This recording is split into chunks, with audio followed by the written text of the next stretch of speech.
Hello everyone, this is Lei from LanceDB team. Today, it's my honor to present our journey of writing a new vector database in Rust. Introducing LanceDB. It is a fresh addition to the world of open source and in-process databases. Our journey to this innovation database began in early 2023. You can think about LanceDB as a SQLite with DuckDB, but for vector databases. Thanks to the Rust implementations and modern-day storage technologies, LanceDB offers blazing fast vector database, vector search, SQL search, and full-text search capabilities.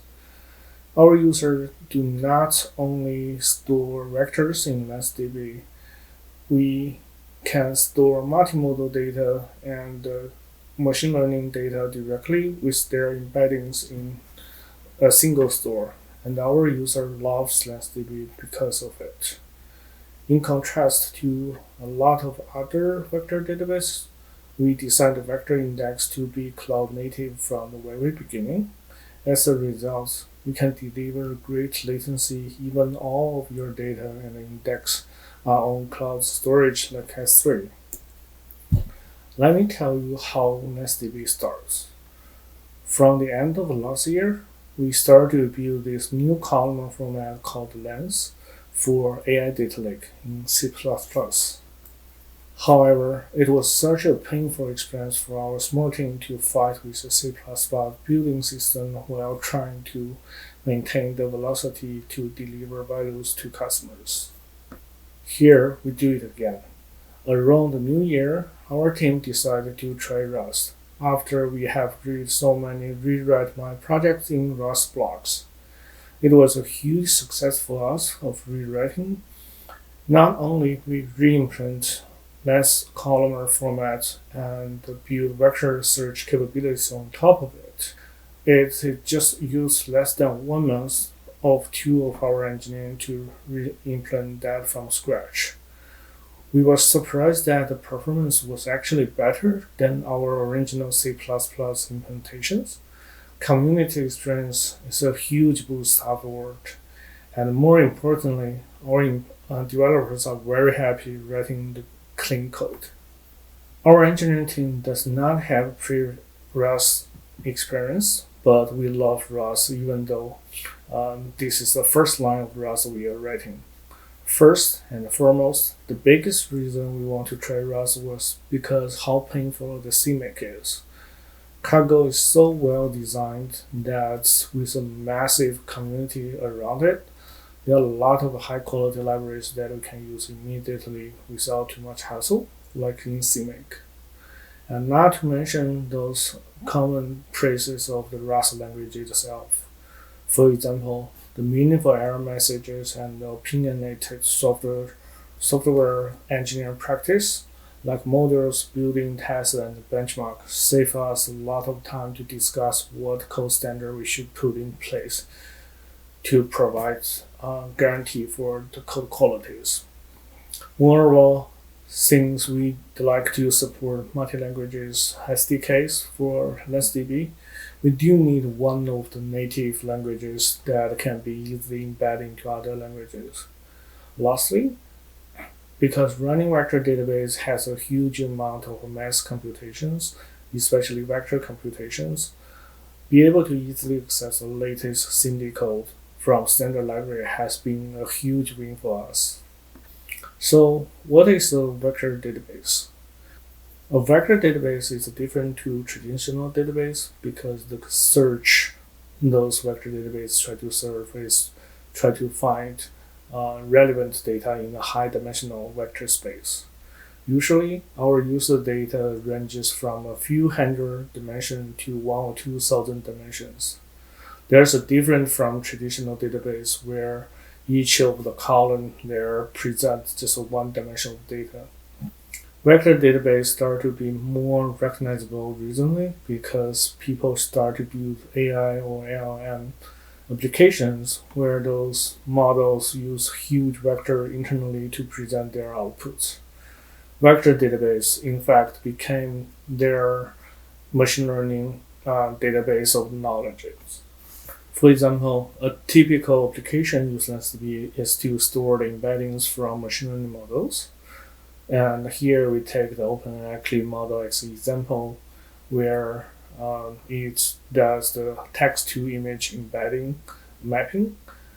Our customer will firstly build a data pipeline to generate embeddings for all the images, store them, and index them in LanceDB.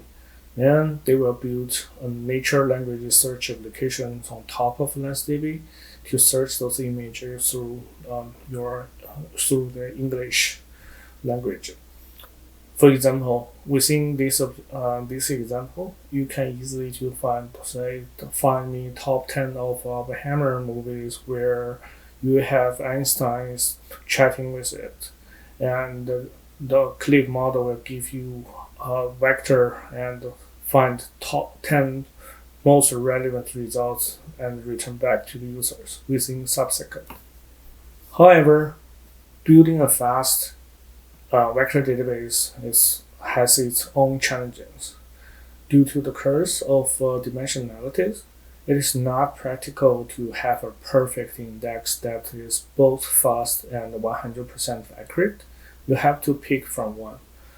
That's why a lot of vector index is called ANN, approximate nearest neighbors, and because we store those index on S3 and a lot of random I/O need to be done to re-ranking the last results, it is more difficult to support the cloud native index, a vector index.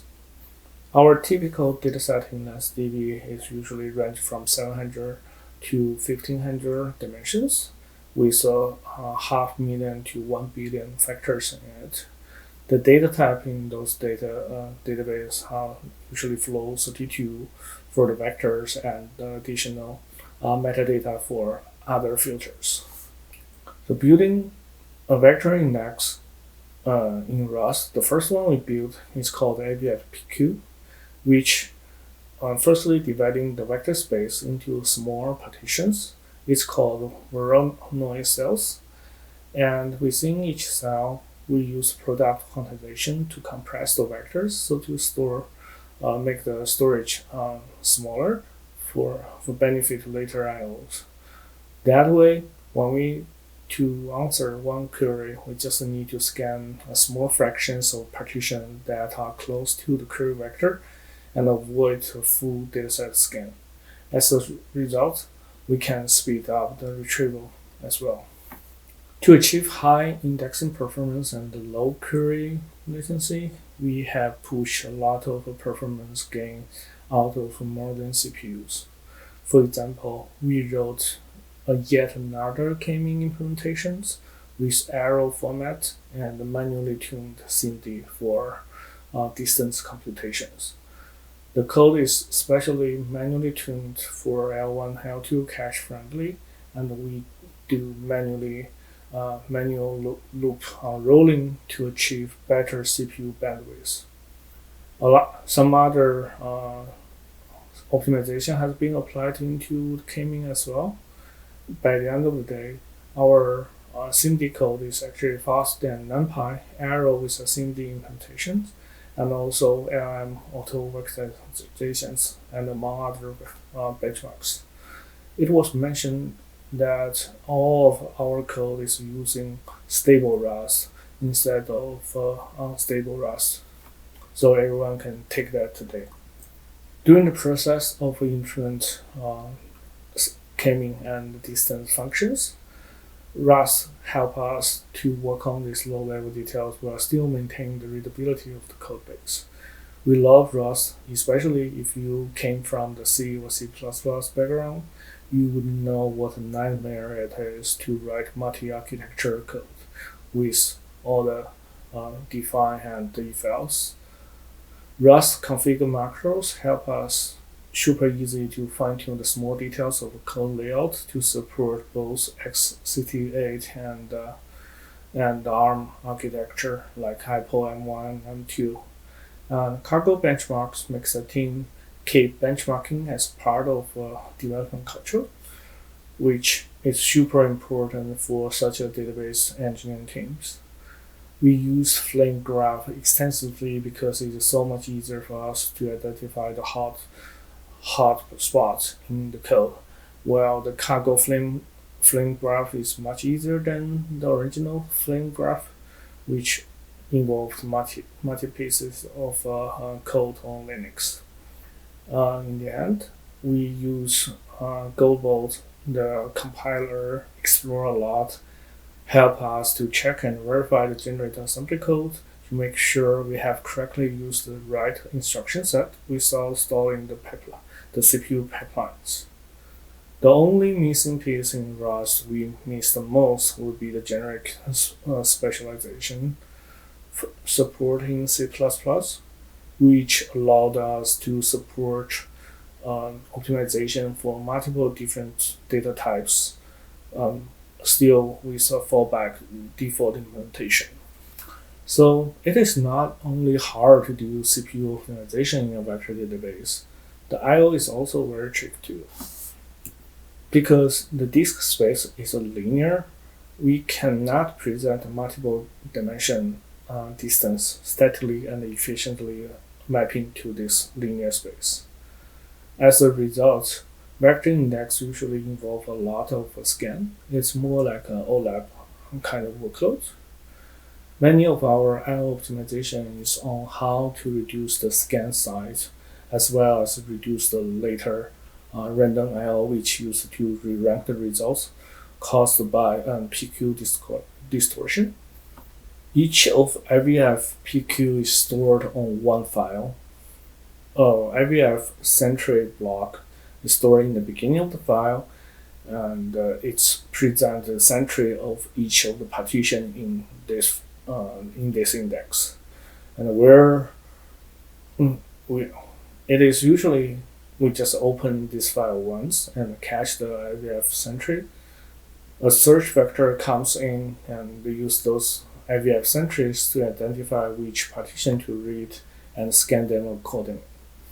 Within each of such partition, we use product quantization, codebook, and PQ code to regenerate the original vectors and do a merge sort for the final result. In the end of this retrieval pipelines are using the rest of the metadata from their row IDs to do the hybrid filters with vector search. Because Rust has so much better library support to read from cloud storage, it makes our implementation easier and fast, and we can build on top of a great community, so we can deliver this thing faster. So how about other search capabilities in Lance? We do support SQL and full-text search as well, because LanceDB is built on the Lance columnar format, which is the fastest growing columnar format out there. It's faster. The main capability of Lance is have a similar scan performance like Parquet. However, it delivers 2,000 times faster point query than Parquet. We build that on top of Data Fusion and SQL Parser, so it supports SQL Engine internally. Also, we use Tentative Rust package with customization to support cloud storage, so we can support full-text search as well. Underneath of this architecture, we use a lot of async I/O, like Tokyo features and object store, which allow us to read the object store S3 GCS fast without large amount of CPU cycles. So by here, hopefully you enjoy the tech details about Lance and you love to use it. Let me show how can we use it. The LanceDB is an in-process database. That means there's no extra servers, no Kubernetes for you to manage. And it is disk-based index. That means no huge server you need to load everything in memory before you can serve your first request. We do support native Python and TypeScript native SDKs through the great PyO3 and kmean package to bring the FFI into other languages. Of course, we do have the Rust SDK as well. You can just install it through Cargo. Since LanceDB is an in-process DB, it can be used as simple as a SQLite or DB. You just import the lens and connect that to a URL, and you can use the database immediately in your script or in your server. The interface is designed to follow the data frame style of APIs. It's very similar to Pandas or Spark. For LanceDB, realistically, we only have 3 language candidates can be used to build a multi-language in-process database. For example, C, C++, and Rust. Hopefully, all the presentation I have did in this presentation can demonstrate the choice is very obvious. Lastly, we will launch LanceDB Cloud SaaS in a week or so by just changing the connection URL to database. We can connect to the same connect to the LanceDB SaaS with the same experience. And our SaaS is a pay-per-query cost models, so it's only paid by usage and fully managed. And the rest of the user experience is the same as our open source project. Hope you will enjoy it and try it out. Thank you very much. We are looking for your feedbacks. And if you have time, please check out our GitHub repo and give us a star. Thank you very much.